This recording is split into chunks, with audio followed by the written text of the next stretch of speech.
Okay, so hi everyone, and as usual, I'm going to talk about games. Okay, I know that the situation is getting a little bit tougher these days with all of us going online, but still all the principles of teaching and playing games, they still remain the same. Okay, and so when teenage students don't sometimes refuse to play games or feel a little bit reluctant of playing games, what are the reasons for this? The first reason is that they feel really scared and insecure in their when they are come into the classroom, and if they don't trust those people who they work with. And why do we need games? So we can't play games with them, and we can't even work, and we can't even teach them English before we do some team building activities. I still don't understand who has to control the presentation. Okay,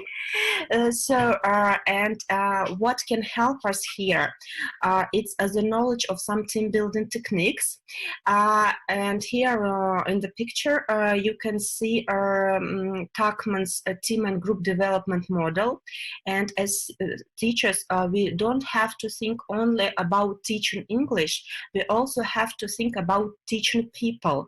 And any group goes through some stages while they work together. So the first stage is forming, the next one storming, norming, and performing. And actually, as we have a look at these stages from our own perspective as English teachers, and so we will see that in September everybody is shy and not ready to work. Then in October there are a lot of arguments in the group and sometimes even fights.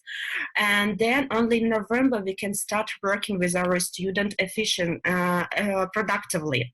And if we know some of these team building techniques, it will help us to work more efficiently with our groups. These days, when we all go online, so the question of team building will become even more crucial, because it is much more difficult to work to team build and to make groups online. I've been working with online groups already for a year, and I find it really difficult to put the group together, because I can't touch my students, they can't play tactile games. And now we are working on new procedures and new techniques, and actually we are going to talk about them next Sunday at one of our Trendy English events. Okay, so I don't. Another reason why it might be difficult to play games with your teenage students, it is that we don't bring real games into the classroom. And I know these days when you are going online, you might still bring these type of games to your online groups. But why they don't work with those who are older? I don't know. Sometimes they don't work with those who are older than 6, because they are not games, they are broccoli in chocolate. So we just put our usual grammar exercise and we cover boring grammar stuff with some chocolate. So we bring these dice, we bring this board, but actually you have to stop on the square and you have to give the correct answer. If you can't give the correct answer, you can't move forward. Well, there is no difference between this so-called game and grammar exercise. And our students who work with, who know what a real game is, they can see and they can taste this disgusting broccoli. And that's why they say, okay, let's do grammar exercise. I don't want to waste my time on these stupid activities, because, they don't really involve our students. What is a real game? A real game, it's a series of interesting decisions, of meaningful decisions. And I really like this diagram, which I took from the website, which is called Gamma Sutra, very interesting one. Don't confuse it with Kama Sutra. Gamma Sutra, it's about games.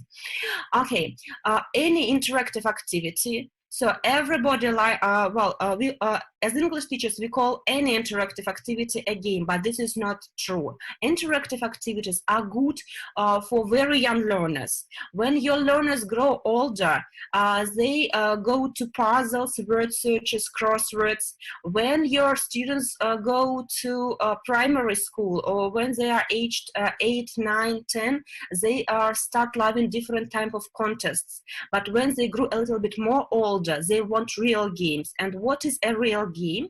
A game is a series of meaningful decisions. And if you just roll a dice, it doesn't mean, you can't influence the result on this dice. And if you are older than 6, you know this. And that's why all these snakes and ladders type of games, bingo, and so what else?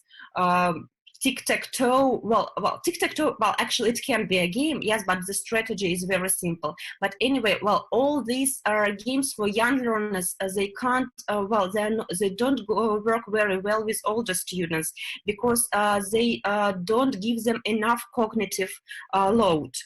So let's compare these two types of games. On one side, you can see, our traditional snakes and ladders. On the other side, you can see battleships. Battleships, this is in battleships, you need strategy, and both games are used for are used by us to drill grammar.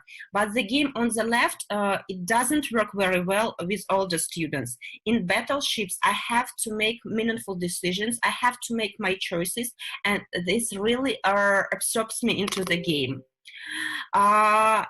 It doesn't matter how much time you take too long time, but that's a very good question. It usually takes too long, but if you do boring grammar exercises, it will take just as much time as playing battleships, but the result will be the same.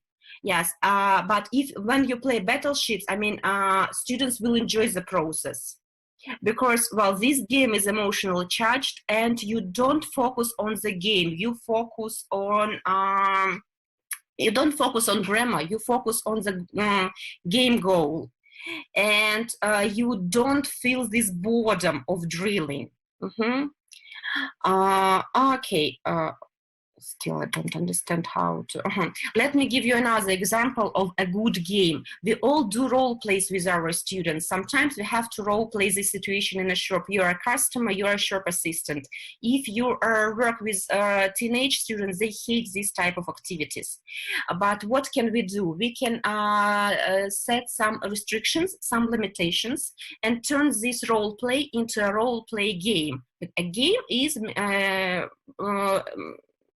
in a game, you have a possibility to make meaningful choices. Okay, I've got my character card, and on my character card, I've got some information. I've got this amount of money. I like some colors, I hate other colors, and my clothing size is 8, and I can't get slimmer within this game. And I go shopping, and the winner is the person who buys more clothing items than anybody else.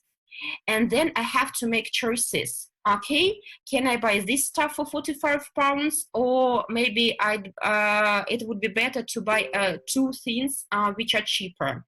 And this makes this game interesting. Students like this type of games. I know that these days we don't play card games because we all go online, but we try to put in our study craft games, trend English games on Mirror board, and it works perfectly well. So we can play card games with. I can play card games with my students online using Mirror. Okay. So if you want to learn more how to play real games and how to play them online, so you can subscribe to our oops, something went wrong.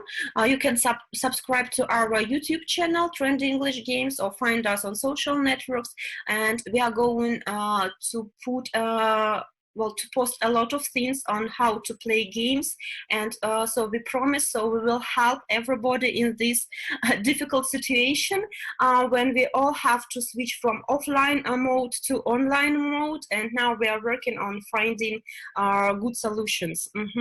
Yeah, broccoli in chocolate, well, this is a very good symbol of what our educational games look like for our students. And the main problem is that educational games are created by language teachers, English teachers, who are not game designers. And my advice is, well, if you have time, find a good online course on game design and learn how to design good games. Okay, thank you.